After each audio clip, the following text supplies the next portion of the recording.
एउटा घरमा 5 बहिनी छोरी रहेछ। त्यो 5 बहिनी छोरीको नाम पनि विचित्रकै रहेछ। जेठीको नाउँ रहेछ भाँचेको, माइलीको नाउँ रहेछ च्यातिएको, साइलीको नाउँ रहेछ गनाउने, काइलीको नाउँ रहेछ मरेको, अनि कान्छीको नाउँ रहेछ भुतेनी। त्यो घरमा एक दिन केटी माग्ने मान्छेहरू आएछ। अनि तिनीहरू जब आइपुगेपछि अनि केटीको आमाले भनेछ, तपाईँहरू कुर्सीमा बस्नुहुन्छ कि गुन्द्रीमा बस्नुहुन्छ भनेर भनेछ। अनि केटी माग्न आउने मान्छेहरूले भनेछ कुर्सीमै बसौँ न त भनेछ। अनि त्यो घरको आइ मान्छेले भनेछ, ए बाँचेको कुर्सी लिएर आइज त। त्यहाँ त जेठी छोरीको नाउँ भाँचिएको, जेठी छोरीलाई भनेको ए भाँचिएको कुर्सी लिएर आइज त भनेको।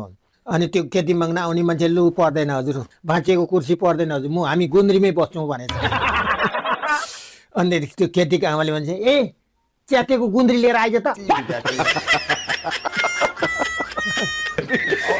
दसङ्ग भयो केटी माग्न आउने मान्छे। माइली छोरीको नाउँ च्यातिएको हो त, च्यातिएको ए च्यातिएको गुन्द्री लिएर आइज त भनेको।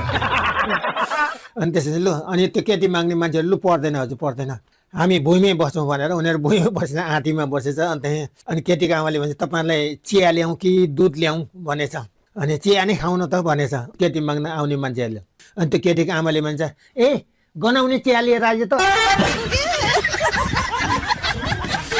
अब त्यहाँ पनि अचम्मको भयो त्यहाँनिर फेरि, लु हामी त गनाउने चिया खाँदैनौँ, दुध नै ल्याउनुहोस् भनेछ। अनि केटीको आमाले भनेछ ए मरेको गाईको दुध लिएर आइज त। फेरि त्यो मान्छेहरू झसङ्ग भयो। अब काइली छोरीको नाउँ मरेको हो क्या, ए मरेको गाईको दुध लिएर आइज त भनेर भनेको आमाले। हेरे तर भन्दाखेरि अब बटट छिटो भन्दाखेरि ए मरेको गाईको दुध लिएर आइज त। त्यो केटी माग्न आउने मान्छेहरू खङ्ग्रङै तर्सेछ क्या।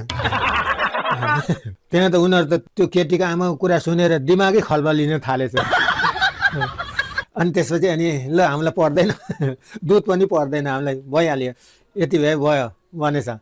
अनि हामी त कन्या अर्थमा आएको, तपाईँहरूको 5 बहिनीको छोरी छ अरे, तपाईँहरू कुन चाहिँ छोरीको बिहे गर्न चाहनुहुन्छ बाहिर निकाल्नुहोस्, हेरौँ कुरा गरौँ भनेछ।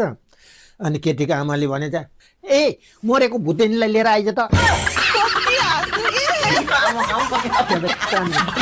त्यो केटी माग्न आउने मान्छे त बेहोसै भएछ, दिमाग सिमाग खलबलिसक्यो। कान्छी छोरीको नाउँ भुतेनी हो, काइली छोरीको नाउँ मरेको, ए मरेको भुतेनीलाई लिएर आइज त। त्यहाँनिर त्यो केटी माग्न आउने मान्छे त उसको मानसिक स्थिति नै खलबलिएछ, उसको त पागलै भएछ। अहिले त्यो केटी माग्न आउने मान्छे उहाँ मानसिक अस्पतालमा छ अरे, मरेको भुतेनी मरेको भुतेनी मरेको भुतेनी भनेर बरबराइरहन्छ अरे।